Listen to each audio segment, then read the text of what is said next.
ओम नमो विष्णुपदाय कृष्ण पृष्ठाय भूतले श्रीमती कर्तुदासाधिकारी इति नामिने। ओम नमो विष्णुपदाय कृष्ण पृष्ठाय भूतले विभक्ति वेदांत स्वामिने ते नामिने। नमस्ते सरस्वती देवी गौरवाणी प्रचारिणे निर्विशेष शून्यवादी पाश्चात्य देशकारिणे। जय राधा श्याम सुंदर की जय। हरे कृष्ण।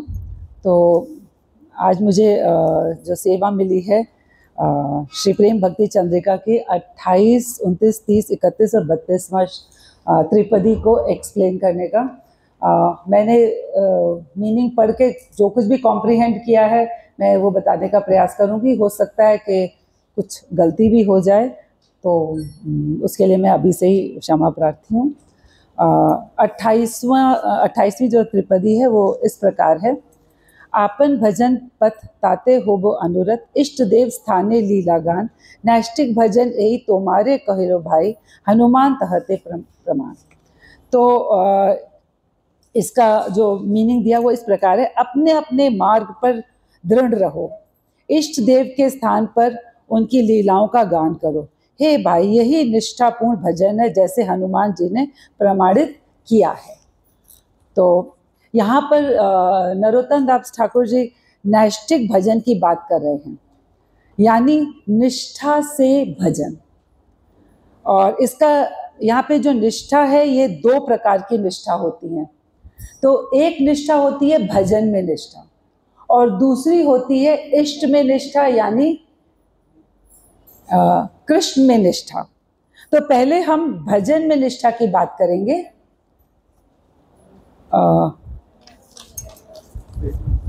कि वो इस प्रकार है कि अपने भजन पथ पर निरंतर अनुरक्त रहना, निश्चल रहना। हमें यहाँ पर निरंतर शब्द पर गौर फरमाना है कि जो अपने भजन पथ पर हमें लगातार अनुरक्त रहना है। अब ये निष्ठा आएगी कैसे? जैसे कि अभी माता जी भी बता रही थी, प्रभु जी भी बता रहे थे कि ये निष्ठा आएगी जब हम साधु के मुख से श्री हरि कथा का श्रवण करेंगे, तब ये निष्ठा आएगी। और जब ये निष्ठा आएगी तो हमारे अनर्थ भी जो है वो नष्ट हो जाएंगे। और इसका उदय कब होता है? जब हम भजन में सतत निश्चय भाव, दृढ़ निश्चय में स्थित रहते हैं। जब हम दृढ़ निश्चय के साथ भजन करते हैं तो ये निष्ठा का उदय भी हो जाता है। और जैसे कि प्रभु जी बता भी रहे थे कि श्रीमद् भागवतम के 1.2.18 श्लोक में बताया गया, नष्ट प्रायेषु अभ्रदेषु नित्यम भागवत सेव्या, भगवती उत्तम श्लोके भक्ति भगवती निष्ठ के। तो यहाँ पर भी है नित्यम भागवत सेव्या, नित्य, इसका रोज सेवन होना चाहिए। जैसे इस्कॉन में होता भी है कि श्रीमद् भागवतम की कक्षाएं जो है वो नियमित रूप से होती हैं और भक्त उसमें उपस्थित रहते हैं, चाहे वो सीनियर भक्त हो, जूनियर भक्त हो, कोई भी उनको वहाँ जो भागवतम की क्लास में आना जरूरी है, उनका श्रवण कीर्तन करना जरूरी है, शुद्ध भक्तों की सेवा करना जरूरी है। और जब हम ऐसा करेंगे, नित्य सुनेंगे और सेवा करेंगे, तो हमारे हृदय में सभी प्रकार के जो अनर्थ हैं वो विनष्ट हो जाएंगे और कृष्ण में अटल प्रेम भक्ति स्थापित हो जाएगी। एक और श्लोक है श्रीमद् भागवतम का 1.2.17, श्रोतम स्वकथाम कृष्ण पुण्य श्रवण कीर्तना, हृदयंतस्तो हे अभ्रदानी विद्नोति सहत सताम। जब हम साधु संग से भगवान श्री कृष्ण की कथा का श्रवण करते हैं तो हमें जो है इसको साधु से करना है, डिवोटी से करना है, और उसका कीर्तन करते हैं तो हम पवित्र बन जाते हैं। अब ये होगा कि हम पवित्र कैसे बनते हैं, कैसे होता है ये हमारे संग, इसको हम ऐसे समझ सकते हैं, जो भी भगवान कृष्ण की कथा सुन रहा है तो भगवान उसके हृदय में प्रविष्ट हो जाते हैं और उसके सारे अनर्थ नष्ट कर देते हैं।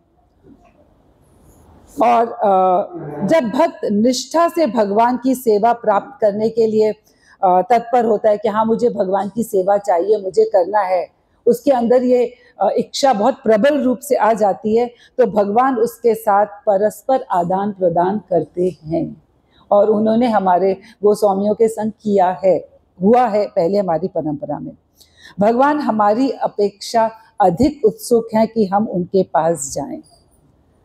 तो हम लोग जितने उत्सुक हैं, हम एक कदम बढ़ा रहे हैं, भगवान 1000 कदम हमारी तरफ बढ़ा रहे हैं। लेकिन हमारा वो एक कदम बहुत ज़रूरी है, हमारी इच्छाएं बहुत ज़रूरी है, जिसे हमें करना चाहिए, बढ़ना चाहिए भगवान की तरफ। भगवान और उनकी कथाएं एक हैं। जब हम अपराध रहित होकर भगवान के बारे में श्रवण करते हैं तो भगवान शब्द रूप में वहां उपस्थित हो जाते हैं। तभी एक सिंहासन भगवान का भी लगाया जाता है कि भगवान भी सुनने आते हैं। भगवान परमात्मा रूप में हृदय से भौतिक भोगों को हटाते हैं, और जब हमारे भौतिक भोग हटाते हैं तो हमारी कथा सुनने में रुचि बढ़ती है। जब तक भौतिक भोग रहेंगे तो हमें कथा सुनने में मज़ा नहीं आएगा। और ये भी बताया गया है कि जो भागवत होते हैं वो 2 प्रकार के होते हैं। एक होते हैं भक्त भागवत और दूसरे होते हैं ग्रंथ भागवत। और ये दोनों अभिन्न है, एक ही चीज़ की बात हो रही है। और ये दोनों हमारी आध्यात्मिक प्रगति को के जो अवरोधक हैं उनको हटाते हैं। जो हमारी आध्यात्मिक प्रगति में जो भी रोड़ा आ रहा है उसको ये हटाते हैं। तो भक्त भागवत कौन है? जो ग्रंथ भागवत के हिसाब से अपना जीवन यापन करता है, वो भक्त भागवत है।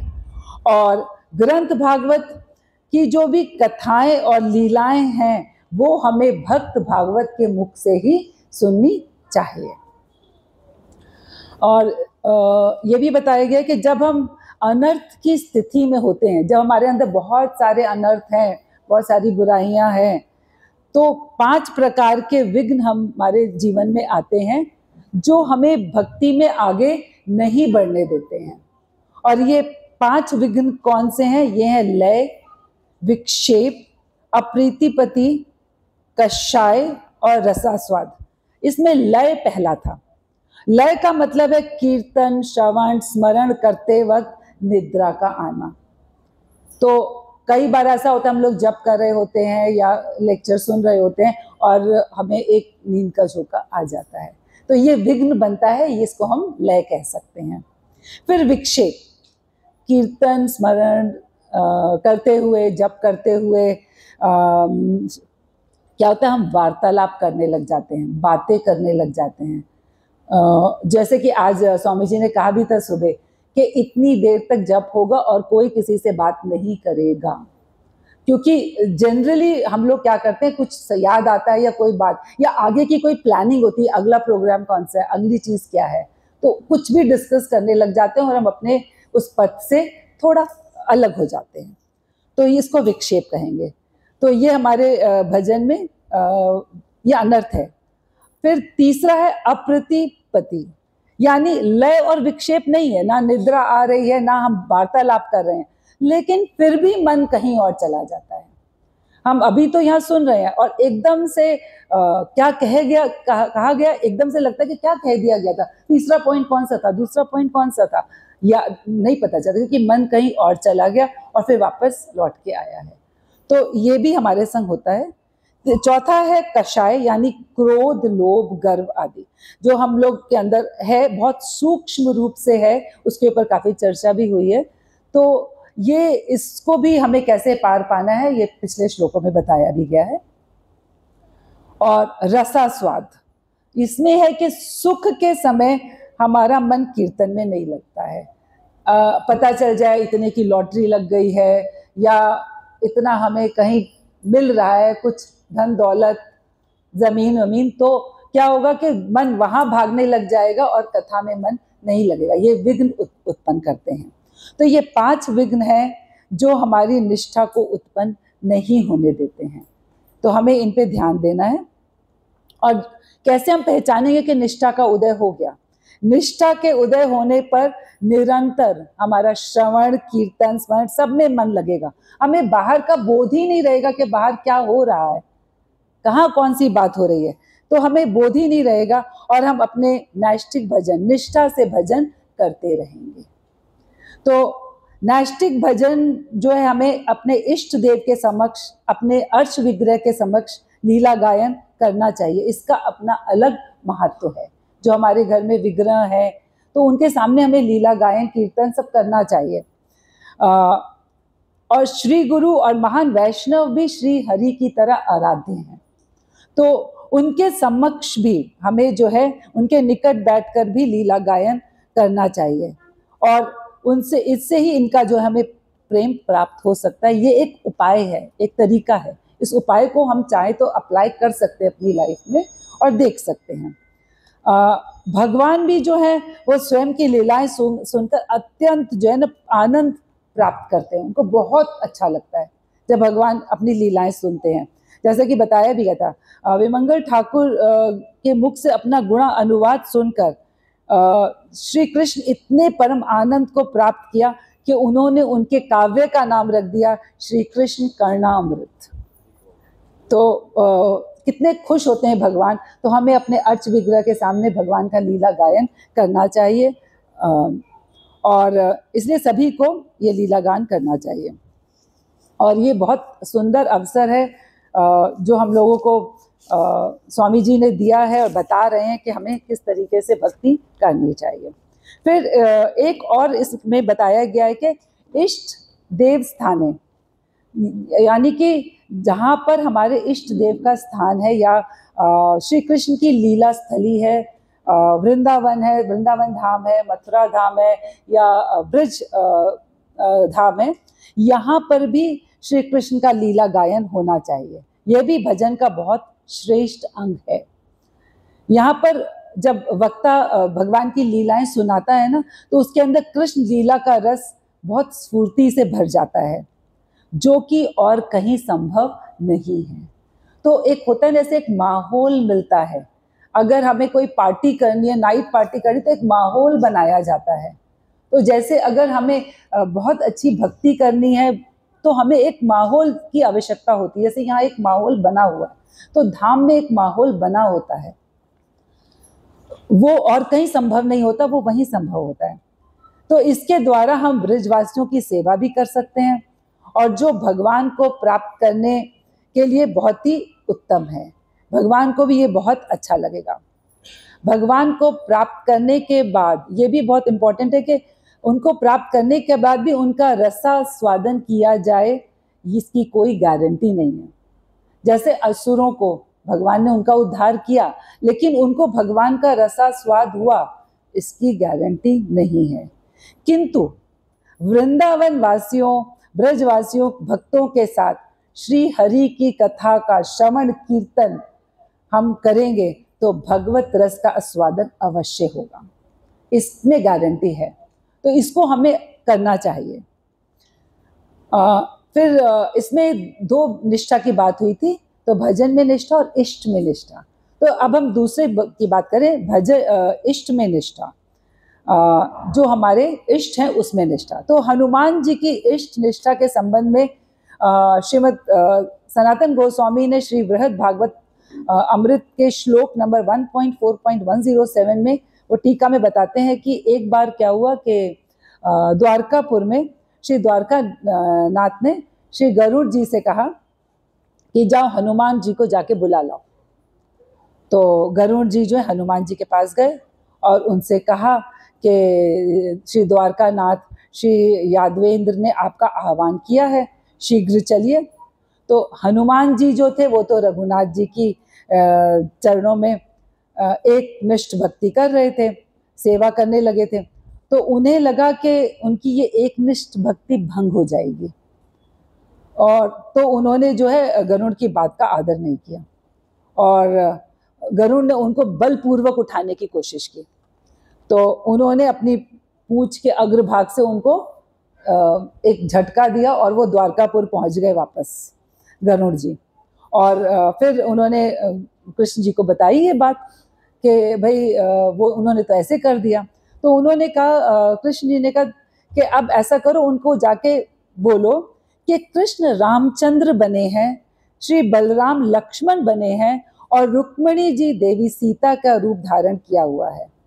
तो गरुड़ जी पुनः गए हनुमान जी के पास और उनको सारी बात बताई। तो हनुमान जी इतना परमानंद में विह्वल हो उठे कि वो एक छलांग मारकर द्वारकापुर पहुंच गए। और भगवान रघुवर स्वरूप को देखकर उन्होंने अपनी एक निष्ठ सेवा से उनको संतुष्ट किया। भगवान ने उन्हें वर दिया। इसके पश्चात हनुमान जी की वाणी से श्लोक निकलने लगे। तो एक निष्ठ भक्ति की कितनी महत्वता है ये बताया गया है। अब हम आते हैं 29 त्रिपदी में। श्रीनाथे जानकी नाथे च भेद परमात्मने तथापि मम सर्वस्वम राम कमलोचन।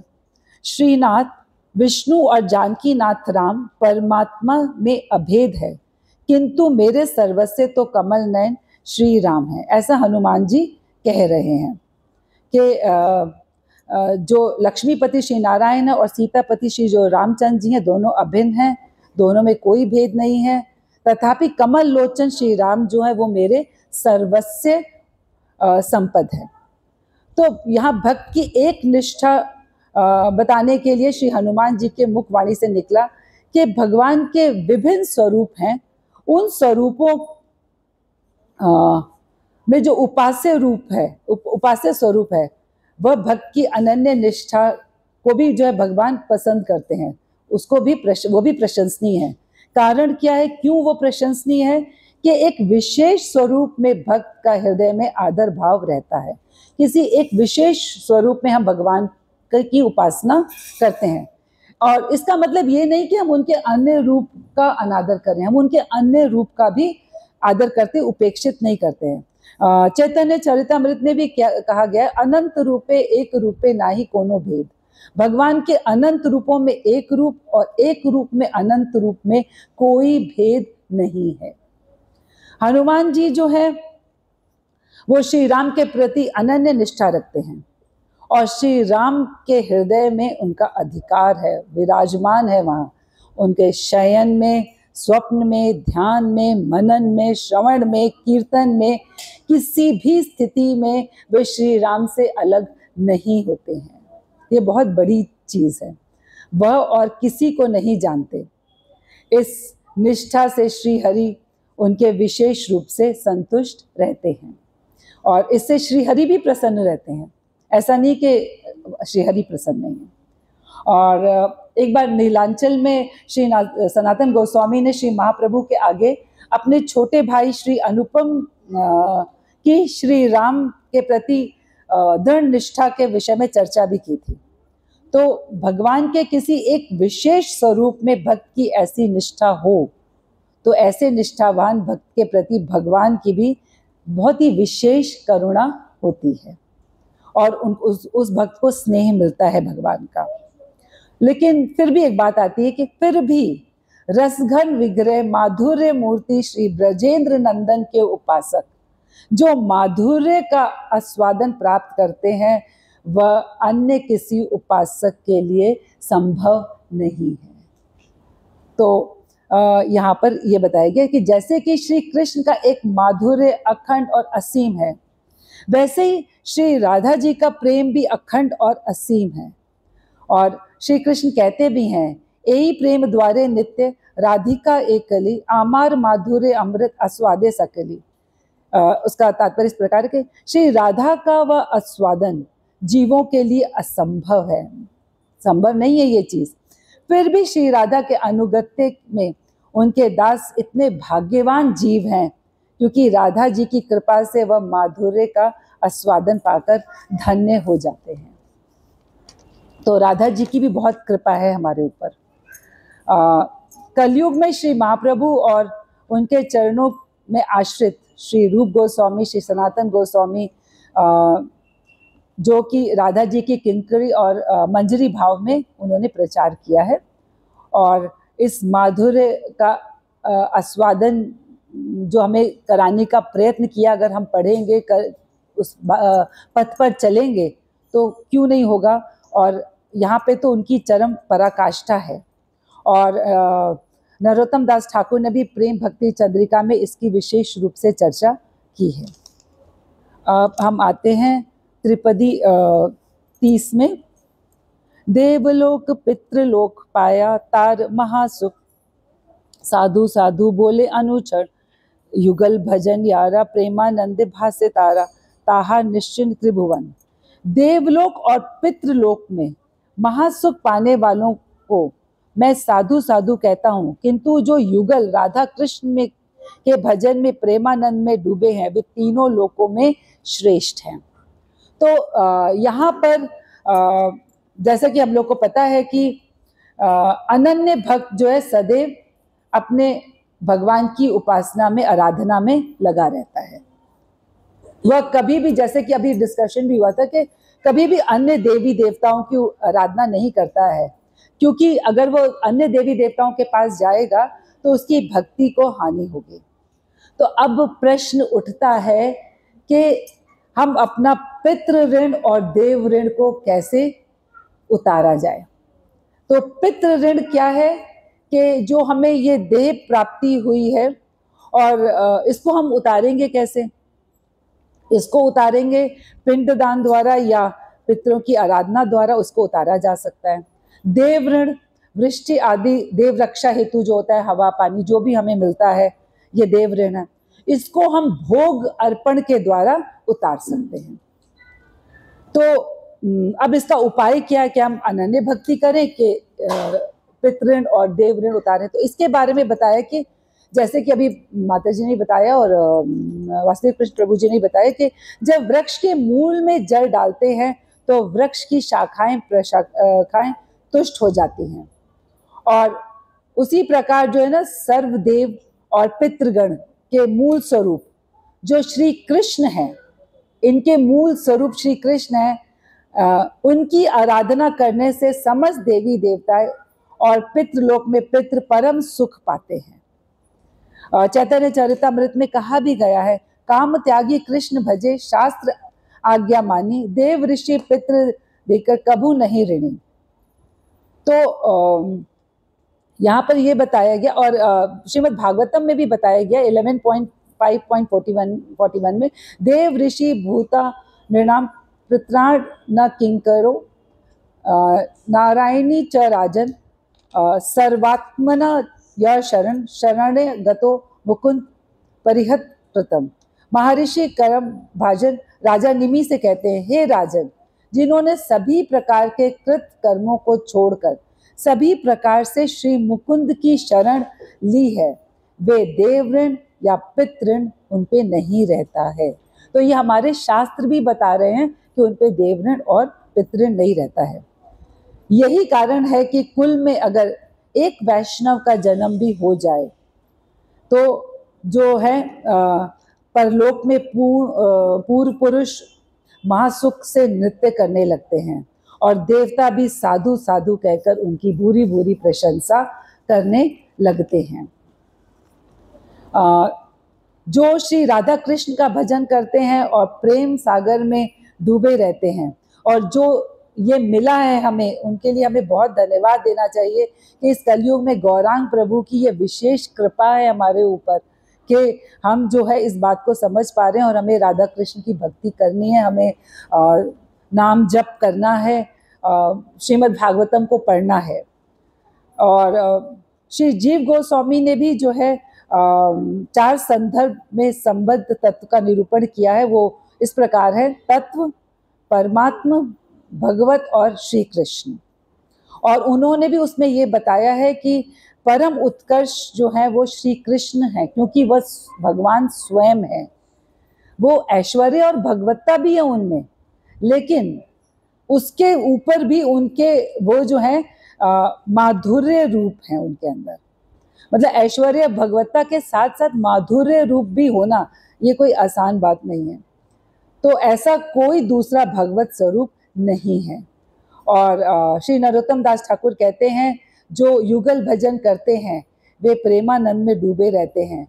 जो कृष्ण भगवत स्वरूप है, यानी कृष्ण तो हमें मालूम है अंश और कला दोनों में है, तो उनके भक्त भी जो है प्रेम की आंशिक अभिव्यक्ति होते हैं। और श्री कृष्ण जहाँ परिपूर्ण स्वरूप हैं, इसलिए उनके आश्रित भक्त जो है वो प्रेम के परिपूर्ण अभिव्यक्ति हैं।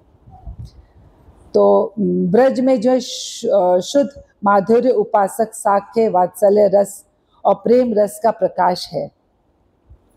फिर भी जो है राधा माधव की सखी और मंजरियां, जैसे माता जी बता रही थी कि वो प्रेम पूर्णतः रूप से प्रकट होती हैं और सर्वोपरि हैं, और राधा जी की किंकरियों में प्रेम रस के आस्वादन की पराकाष्ठा है, तो उनमें प्रेम रस सबसे ज्यादा है। 31वां त्रिपदी इस प्रकार है। पृथक आवास योग दुखमय विषय भोग, ब्रजवास गोविंद सेवन, कृष्ण कथा कृष्ण नाम, सत्य सत्य रस धाम, ब्रज जनेर संग अनुसरण। अलग रहने का योग और विषय भोग दुखमयी है, ब्रज में निवास कर गोविंद की सेवा करो। कृष्ण कथा और कृष्ण नाम सच्चे रस के धाम है, ब्रजवासियों का नित्य संग करो। इस त्रिपदी में जो है ब्रजवास और गोविंद भजन की महिमा के बारे में बताया जा रहा है कि यह भी कहा जाता है कि ब्रज के अतिरिक्त जो सारा विश्व है वो जड़ है, एक ब्रज ही जो है वो चेतन है। जो देह से ब्रज में वास करने में अक्षम है, यदि वह मन से ब्रज में वास करेगा तो भी उसको वही फल प्राप्त होगा। तो हमें जो है उन्हें श्री कृष्ण भजन का वही रस मिल जाएगा। और 5 साधन श्रेष्ठ हैं: साधु संग, नाम संकीर्तन, भगवत श्रवण, मथुरावास, विग्रह सेवा। तो साधक को सशरीर ब्रजवास करें, गोविंद की सेवा करें, उनका भजन करें।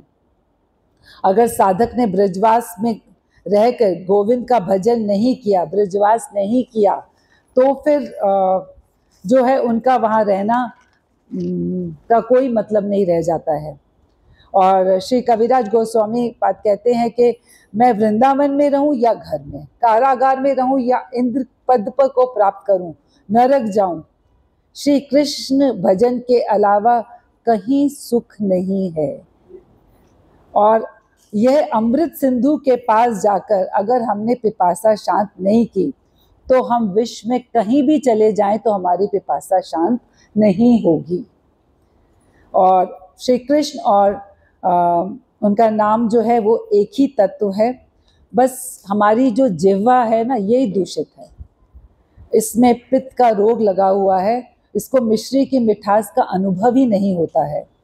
और ये अपराध से दूषित होके जब हम करते हैं तो फिर बहुत सारी बाधाएं आती हैं और हम नहीं कर पाते हैं।